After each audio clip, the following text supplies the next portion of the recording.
Japan America युद्ध part 1। 1940 के दशक की शुरुआत। दुनिया पहले से ही जल रही थी।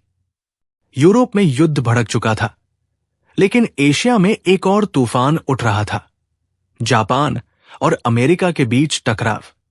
1930 के दशक में जापान तेजी से ताकतवर बन रहा था। उसने 1931 में मंचूरिया और 1937 में चीन पर हमला किया। जापान एशिया पर अपना साम्राज्य बनाना चाहता था, संसाधन, तेल और शक्ति के लिए। लेकिन एक बड़ी समस्या थी। जापान के पास तेल की भारी कमी थी। अमेरिका की चेतावनी। अमेरिका ने जापान के आक्रामक कदमों का विरोध किया। 1941 में अमेरिका ने जापान पर तेल और व्यापार प्रतिबंध लगा दिया। यह कदम जापान के लिए ऐसा था जैसे किसी सैनिक की सांसें रोक दी जाएं। अब जापान के सामने दो रास्ते थे, पीछे हटना या सीधा युद्ध छेड़ देना। जापान ने दूसरा रास्ता चुना। 7 दिसंबर 1941, वो सुबह जिसने इतिहास बदल दिया। सुबह का समय, अमेरिका का नौसैनिक अड्डा, अटैक ऑन पर्ल हार्बर। जापानी विमानों ने अचानक हमला कर दिया। बम बरसने लगे, जहाज जलने लगे, सैकड़ों सैनिक मारे गए। सिर्फ कुछ घंटों में 2400 से ज्यादा अमेरिकी सैनिकों की मौत। कई युद्धपोत तबाह। पूरा अमेरिका हिल गया। हमले के अगले ही दिन अमेरिका ने आधिकारिक तौर पर जापान के खिलाफ युद्ध की घोषणा कर दी। अब प्रशांत महासागर में एक नया मोर्चा खुल चुका था। जापान ने फिलीपींस, मलेशिया और सिंगापुर पर कब्जा किया। अमेरिका ने जवाबी हमला शुरू किया। प्रशांत महासागर में भयंकर नौसैनिक युद्ध छिड़ गया। लेकिन असली टकराव अभी बाकी था। जापान अमेरिका युद्ध पार्ट 2। 7 दिसंबर 1941 के हमले के बाद जापान तेजी से आगे बढ़ रहा था। फिलीपींस, सिंगापुर, मलेशिया, एक एक कर सब उसके कब्जे में आ रहे थे। ऐसा लग रहा था कि प्रशांत महासागर पर अब सिर्फ जापान का राज होगा। लेकिन जून 1942 में सब कुछ बदल गया। गुप्त कोड और अमेरिका की चाल। अमेरिकी खुफिया एजेंसियों ने जापान के गुप्त संदेशों को डिकोड कर लिया। उन्हें पता चल गया कि अगला निशाना होगा मिडवे द्वीप। जापान को विश्वास था कि वो अमेरिका के बचे हुए विमान वाहक पोतों को जाल में फंसा लेगा। पर इस बार शिकार और शिकारी की भूमिका बदलने वाली थी। 4 जून 1942, आसमान में आग। सुबह का समय, जापानी विमानों ने मिडवे पर बमबारी शुरू की। उसी दौरान अमेरिकी विमानों ने अचानक जापानी बेड़े पर हमला कर दिया। कुछ ही मिनटों में हालात पलट गए। जापान के 4 प्रमुख विमान वाहक पोत डूब गए। सैकड़ों विमान तबाह हो गए।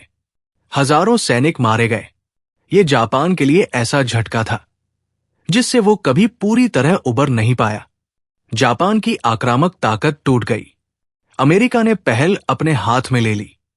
अब युद्ध रक्षात्मक नहीं, बल्कि जवाबी बन गया।